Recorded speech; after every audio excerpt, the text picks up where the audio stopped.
muito por educação. Obrigada, secretária, desculpa, a gente o secretário é o secretário Gregório que acabou de falar. Olá, secretário Gregório, olá, deputada Adriana, muito obrigada por mais essa oportunidade, meu querido Bruno Coimbra, sempre juntos nas grandes causas. Olha, deputada Adriana, eu acompanhei aqui a apresentação do secretário Gregório e faço muito eco ao que ele colocou, né? Vou tentar, inclusive, responder um pouco da pergunta que a senhora fez a ele, o que o SNE permitiria fazer que hoje a gente não faz?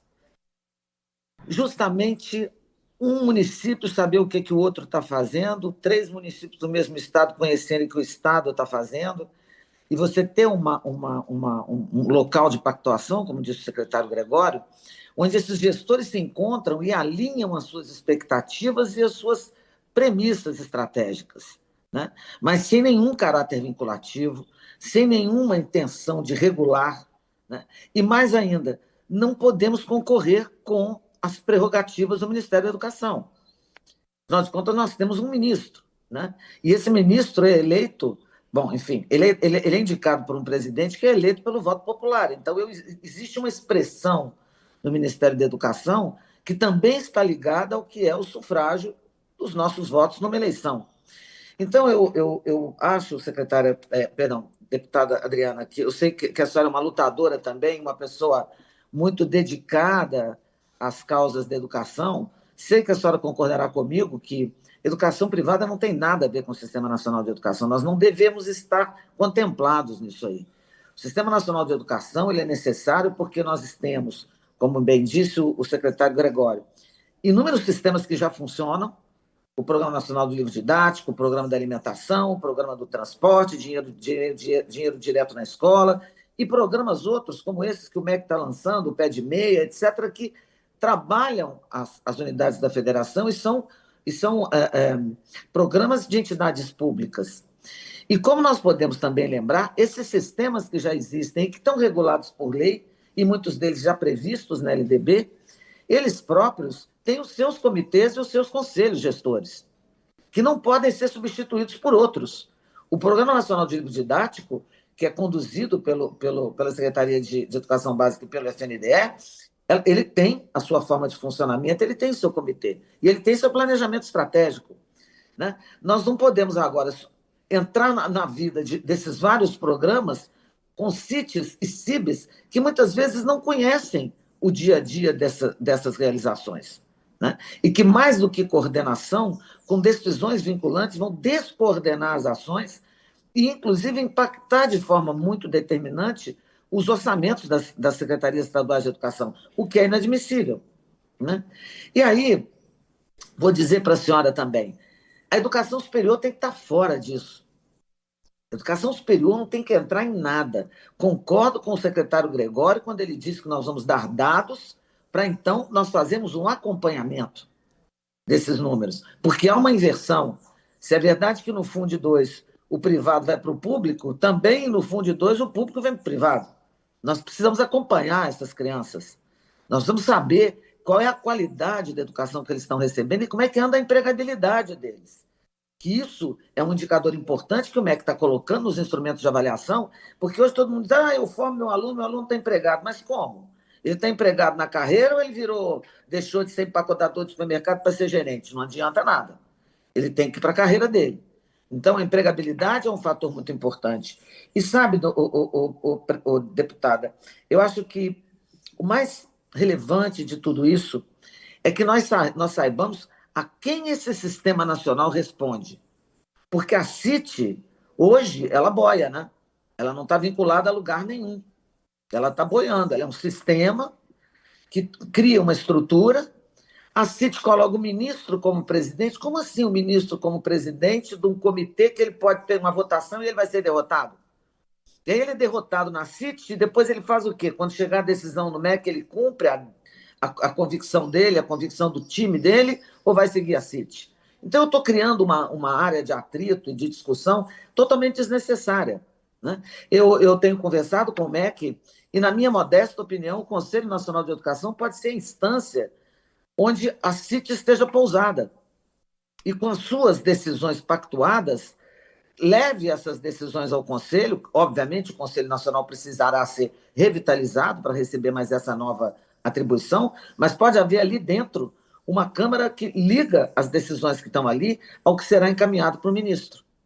Né? Porque se eu tomar decisões de cunho vinculante dentro de uma CIT ou de uma CIB, o que vai acontecer com a CETEC? O que acontece com a SEB? O que acontece com a autonomia dessas decisões? E é muito importante também que a gente se lembre que CONSED e Undime são entidades privadas. Então, elas não deveriam ter assento, como se diz, nativo, não é nato? Cativo. Não deviam ser órgãos, coisas natas desse conselho. Inclusive porque também Undime e CONSED têm processos totalmente diferentes eleitorais. Né? A Undime vai de eleições sucessivas em municípios até chegar ao seu presidente. CONSED não, CONSED é o resultado do conjunto de secretários estaduais de educação.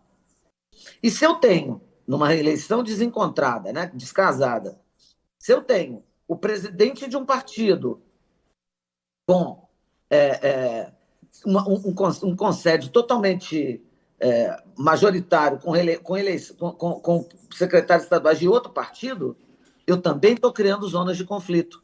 Então, eu entendo que o que o secretário Gregório acabou de falar, ele pacifica todos esses pontos de atrito que o Sistema Nacional de Educação, como está, nos causaria. E, principalmente, deputada, nós precisamos desarticular, nós precisamos desaparelhar como ele está hoje. Né? O que o Fórum Nacional de Educação está fazendo aí, eu não sei. Né? Por que a CNTE indica 5 membros em determinados momentos, também não sei. A Confederação Nacional dos Trabalhadores de Educação não tem nada a ver com o Sistema Nacional de Educação, porque senão tem que botar CONTE, tem que botar associação, tem que botar todo mundo.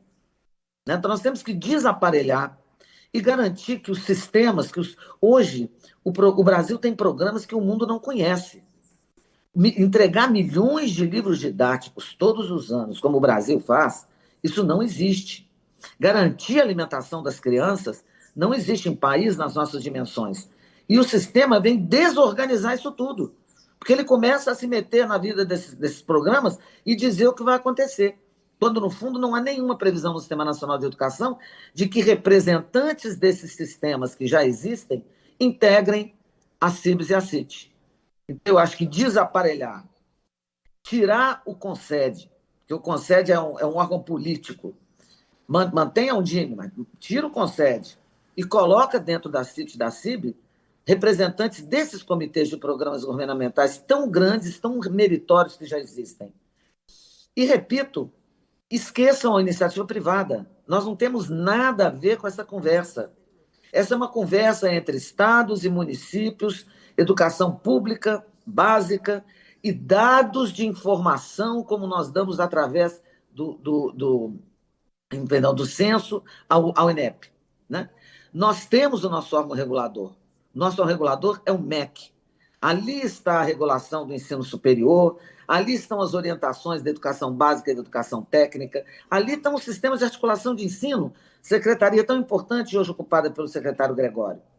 Então, eu penso que há uma pequena intenção muito boa, uma pequena intenção muito boa, mas de criar um sistema capaz de ordenar a educação como um todo, de orientar orçamentos e ser um ente acima de estados, municípios e do próprio MEC.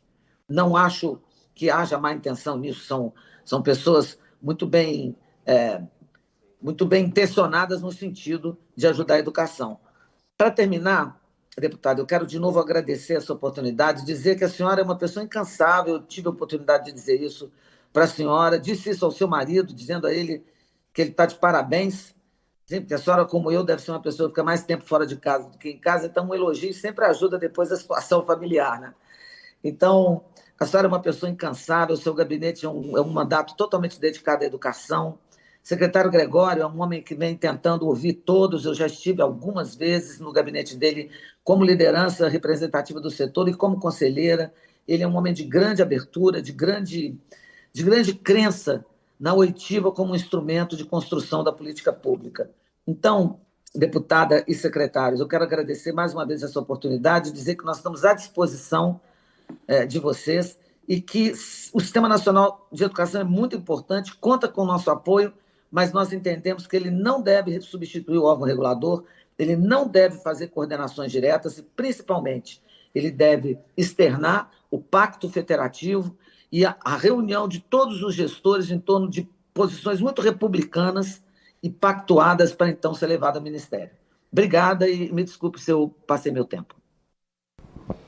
Muito obrigada, senhora Beth Guedes, pela sua participação e pontuações. É muito importante. Tudo aqui, estamos tomando nota. Eu acho que está todo mundo alinhado, né? Eu acho que todo mundo tem essa mesma visão e isso é muito bacana. Eu vou conceder a palavra agora ao senhor Diego